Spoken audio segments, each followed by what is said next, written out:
Alright guys, I had a lot of stuff to do today, but I was kind of held back. Had a little bit of a eczema flare up, so I might as well do this video while I'm here.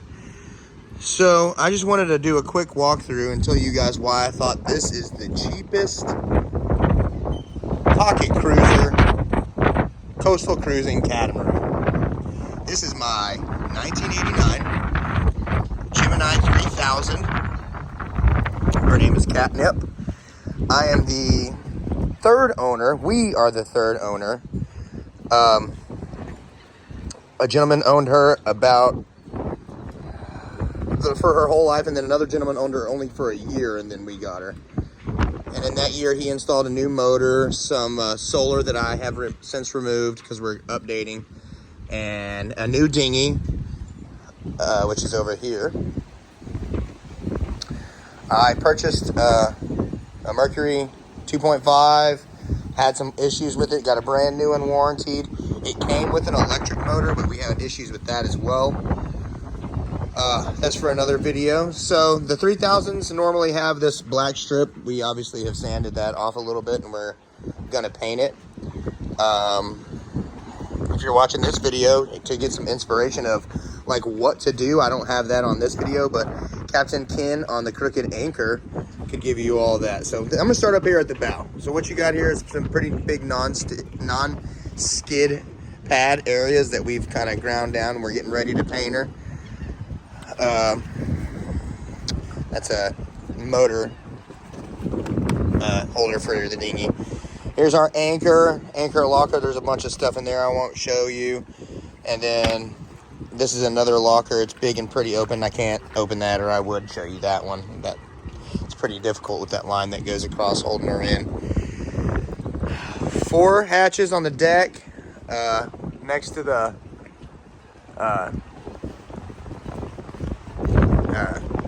oh my gosh, the mast and the main. Everything runs back to the captain. I mean, you got some lines on this side and a few lines on the other side, and we are going to re-rig her.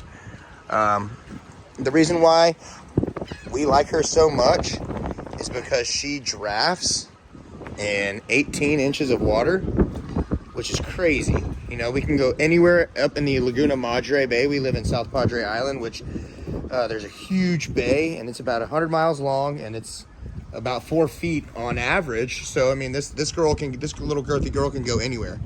Oops, I didn't put that window up. 25 horsepower. Once again, I'd open these hatches and show you guys, but my lines are across. It's kind of difficult. Just open hatches. 2 more down here. Fuel, extra fuel on this side. 12 gallon, and 2 8 gallons in here, which she only burns about a half to 3/4 of a gallon an hour. It's just nothing. She just purrs. You're gonna have to forgive the little messiness. This is all about to get painted white, nice and white. We're gonna do EVA foam in here in the cockpit just to see if it nice lasts. There was a piece over there, and it obviously lasted for 30 years. I just now ripped it off. Okay, so I've got my Navionics, everything routed right here. I'm pretty sure it's off. We've got all Ray Marine equipment except for depth, which we're gonna change depth and wind. I've got Ray Marine autopilot. These are your fills for our 2 20-gallon tanks in either berth under each bed. And then there's the outdoor spigot. We put a brand new throttle on, brand new throttle cables, compass, winch, couple winches. We're going to replace winches and stop blocks. Got a little bit of teak everywhere that we're getting ready to make nice and polished again.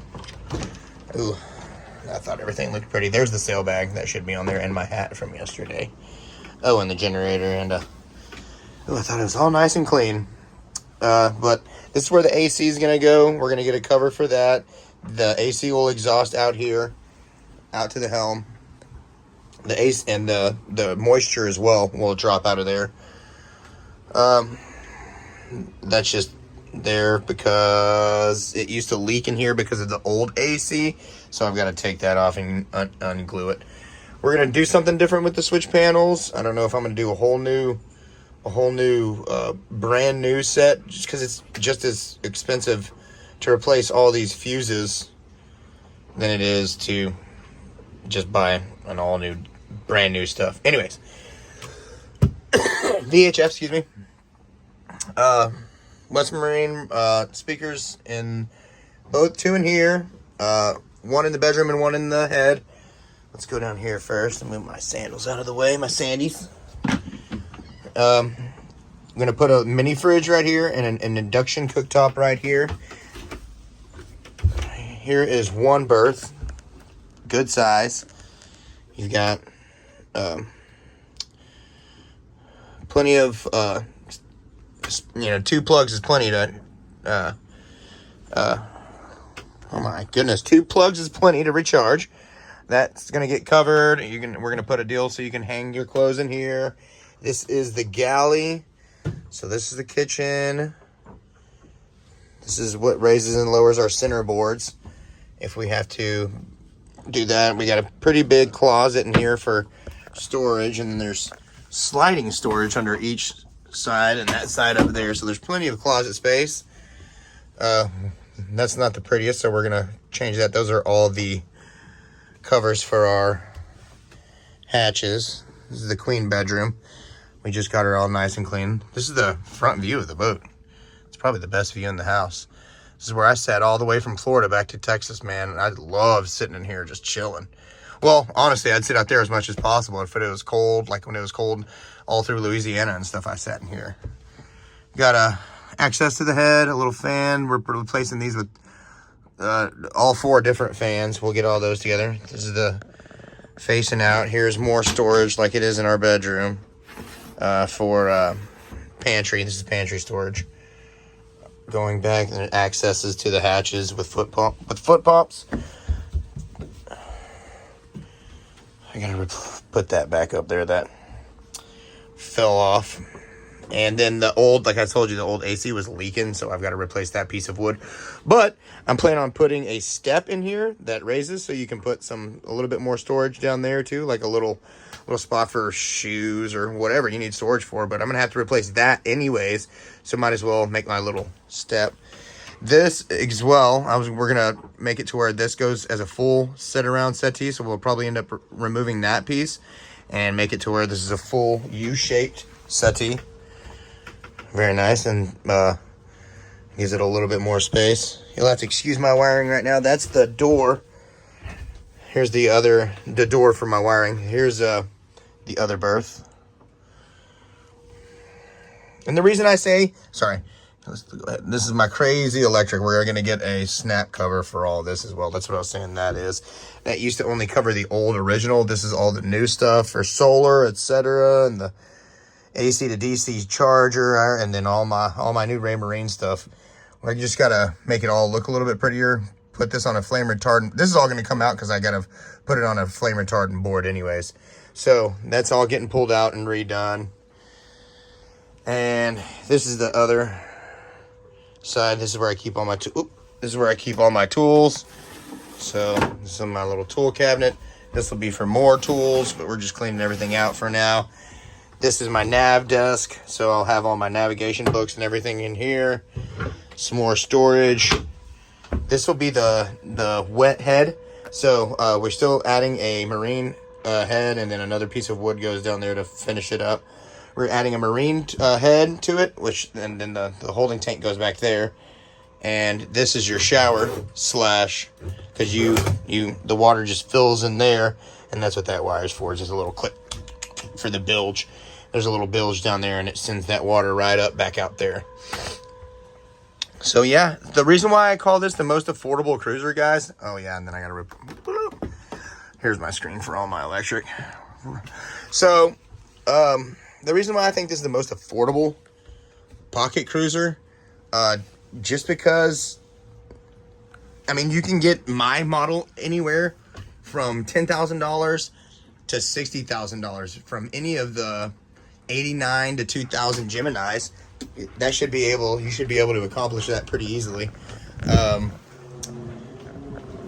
There's 105 M's. There's a few different models. This is a 31 foot. She drafts at 18 inches. So, like I said, she can go anywhere in the Laguna Madre. She can go anywhere super shallow. 14 foot wide, 31 foot long, 14 foot beam. So she fits in most slips. She fits in our giant slip, which I think our slip's 18 inches. Let me hop out here. So that's why I say the most affordable and honestly best all around, just because there's so many people out there that have these and all the different models and they're comparable. So for, like I'm saying, the cheapest one, the Windward Travelers, I believe he bought the cheapest one in America. It was $10,000 and he rebuilt it and he sold it for 60. So like, it's not a bad boat and he didn't put much into it. Like, he just did all the hand work himself and got her all cleaned up and running smooth again. I'm not gonna tell you what I paid for my boat, but it was between the 30 and 60,000 range, just because we started off at 60,000 and I talked her down a little bit. But then, you know, I spent a lot of money getting her home. So I would say if you can find one in your area for 30 or 40, man, where can you get that in a catamaran, especially a pocket cruiser? She has a little bit of work to do her, but I mean, there's certain little things that are just going to constantly get better. Paint that white, pull the windows off, that's going to be painted black. She's going to look slick. Just a little bit of work and she's going to look 10 times better. She already got a new bottom job, and because it had all the barnacles and stuff, and after the new bottom job and removing all the old just stuff, like all the stuff out of the boat, she sits 3 to 4 inches higher. It's crazy how much weight we removed off of her and how fast she goes now. Insane fast comparatively. You know, she used to be cruising at 4 or 5 knots now on average, and now she's cruising at about 7 on average. So I'd say 7 on average. We're gonna have to get her out and do a little bit more, but she's used to cruising at about, honestly, 3 on average, 3 to 4 on average. Now we bumped her up about 2 to 3 more. But yeah, guys, that's it. There's Captain Allen hopping on her. Catnip signing out.